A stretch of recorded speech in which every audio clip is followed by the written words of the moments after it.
আসসালামু আলাইকুম, সবাই কেমন আছেন? আশা করি সবাই ভালো আছেন। আলহামদুলিল্লাহ আমি ভালো আছি। তো বাংলাদেশি আরব আমিরাত প্রবাসী ভাইয়েরা কিন্তু অনেক ফুরফুরা মেজাজে আছেন, অনেক সুখে আছেন, অনেক আনন্দে আছেন। তার কারণ হলো সাধারণ কমা শুরু হয়ে গিয়েছে। তো সাধারণ কমা অলরেডি 2 তারিখ থেকে শুরু হয়ে গিয়েছে। অলরেডি সাধারণ কমা চলতেছে, অনেকে সুযোগ নিতেছেন, ভবিষ্যতেও নেবেন। কিন্তু আমার কথা হলো, অনেকে আছেন আমাকে বলতেছেন যে ভাই, এটা কীভাবে নিব, কোথা থেকে নিব, কীভাবে নিতে হবে, কী অবস্থা, অনেকেই হয়তো বিষয়টা জানেন না। তো আপনাদেরকে আমি একটা ভিডিওর মাধ্যমে বলেছিলাম যে কীভাবে নেবেন। তারপর আজকে সম্পূর্ণভাবে আপনাদেরকে বলবো যে দুবাই যারা আছেন তারা কিভাবে নেবেন, দুবাইতে যারা অবৈধ আছেন তারা, ওমান থেকে যারা আসেন তারা কিভাবে নেবেন, অথবা ভিজিট আপনার কোথায় থেকে নিতে হবে, আপনার সেই নেওয়ার পর আপনি কোথায় গিয়ে পেপারগুলো সাবমিট করতে হবে, আরও বিস্তারিত আপনাদেরকে আজকের এই ভিডিওতে বলবো। তো পুরো ভিডিওর সাথে থাকবেন, বিস্তারিত জানতে পারবেন এবং বুঝতে পারবেন। ভালো লাগলে লাইক দিবেন, ভালো যদি না লাগে তাহলে দেখতে থাকুন। দেখতে দেখতেই ভালো লাগা থেকে ভালোবাসা হয়ে যাবে। আর অবশ্যই চ্যানেলটি সাবস্ক্রাইব করে নেবেন। তাহলে চলুন আপনাদেরকে আমি দেখাই আজকের ভিডিওটা। বাংলাদেশ কনসুলেট জেনারেল দুবাই থেকে এই পেপারটা পোস্ট করেছেন তাদের অফিসিয়াল ওয়েবসাইটে, এবং অলরেডি আপনারা বিভিন্ন জায়গায় এটা পেয়ে গেছেন। তো এখানে কি লেখা আছে? লেখা হলো এটা, এই যে ট্রাভেল পারমিট ও প্রদান সংক্রান্ত নিয়মাবলী।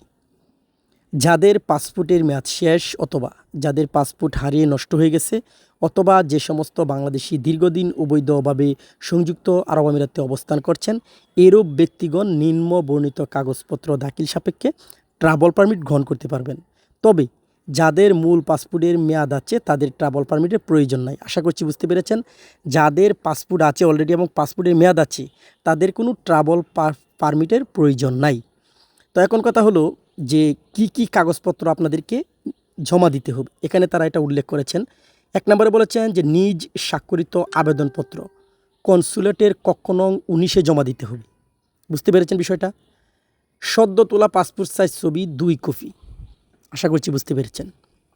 তারপর সংযুক্ত আরব আমিরাতের ভিসা হলে ট্রাভেল পারমিট গ্রহণের জন্য যা প্রয়োজন, মানে আপনাদের যাদের সংযুক্ত আরব আমিরাতের যে কোনো জায়গা থেকে হতে পারে, সেটা আবুধাবি, শারজা, আল আইন, ফুজিরা, 7টা স্টেট 8টা স্টেট যেখান থেকেই হোক ভিসা, আপনারা কোথায় থেকে এটা পারমিট গ্রহণ করবেন, মানে কি গ্রহণ প্রয়োজন, গ্রহণের জন্য কি প্রয়োজন। আবেদনকারীর পাসপোর্ট, এমারাত আইডি, বিএমএটি কার্ডের কপি একটি। তবে আবেদনকারীর মূল পাসপোর্টের মেয়াদ থাকা অবস্থায় পাসপোর্ট হারিয়ে নষ্ট হয়ে গেলে পাসপোর্ট হারানোর রিপোর্ট সহ পুলিশ রিপোর্ট এবং পাসপোর্ট কপি। আশা করছি বুঝতে পেরেছেন। তারপর বলেছেন তারা নবজাতক হলে সংযুক্ত আরব আমিরাতের জন্ম নিবন্ধন এবং পিতামাতার পাসপোর্ট কপি। এটা হলো সংযুক্ত আরব আমিরাতে ভিসা যাদের আছে তাদের জন্য এই কথাটা বলা হয়েছে। এখন কথা হলো, যারা ওমানের ভিসা আছে যাদের কাছে, বা অন্য জায়গার ভিসা আছেন, তারা পারমিট গ্রহণের জন্য কি প্রয়োজন তাদের? আবেদনকারীর পাসপোর্ট ও ওমানের সিভিল আইডি, বিএমএটি কার্ডের কপি একটি। শুধু এটা হলে চল, মানে আবেদনকারীর পাসপোর্ট লাগবে, ওমানের সিভিল আইডি লাগবে, এবং বিএমএটি কার্ডের 1 কপি লাগবে। একটা করে কপি, সবগুলো একটা করে কপি লাগবে। এখন কথা হলো যে বাংলাদেশ কনসুলেটে ট্রাভেল পারমিট গ্রহণের পর কি আপনি করবেন, মানে আপনি ধরুন ট্রাভেল পারমিট নিলে এখন আপনি কি করবেন।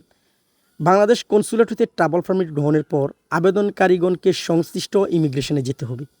আশা করছি বুঝতে পেরেছেন। এখন আপনাদেরকে বলে দেবো যে কোন কোন জায়গায় ভিসাদারীরা কোন ইমিগ্রেশনে যাবেন, তার বিস্তারিত তথ্য দিয়ে আপনাদেরকে এখন জানিয়ে দিচ্ছি। এখন কথা হলো যে দুবাই এবং ওমানের যাদের ভিজিট এবং রেসিডেন্সি আছে তারা যাবেন কোথায়? তারা যাবেন আল আবির ইমিগ্রেশন, আবির দুবাই। আশা করছি বুঝতে পেরেছেন। শারজায় যারা আছেন, শারজার ভিসা যাদের আছে তারা যাবেন শারজা ইমিগ্রেশন, আল রাহমানিয়া, শারজা। আজমানে যারা আছেন, আজমানেরা কোথায় যাবেন? আজমানেরা যাবেন আপনার আজমান ইমিগ্রেশনে। ফুজাইরা যাবেন Fujairah immigration, Fujairah. Ras al Khaimah যাবেন Ras al Khaimah immigration, Ras al Khaimah. Umm al Quwain immigration, Abu Dhabi সুহান জেল ইমিগ্রেশন, আবুধাবি। তার মানে প্রত্যেকের যে এলাকার জায়গার ইমিগ্রেশন আছে সেখানে যোগাযোগ করতে হবে। শুধু আরব আমিরাতের আবির ইমিগ্রেশনে যাবেন, আবির সেন্টার যেটাকে বলা হয়, তারপর সুহান জেলা ইমিগ্রেশন, আবুধাবি। তারপর আরেকটা বিষয় তারা বলেছেন যে ইমিগ্রেশনে যাওয়ার সময় যা আপনাদেরকে সঙ্গে নিতে হবে, মূল ট্রাভেল পারমিটটা আপনাদেরকে সাথে নিয়ে যেতে হবে। মূল যে ট্রাভেল পারমিট সেটা সাথে নিয়ে যেতে হবে।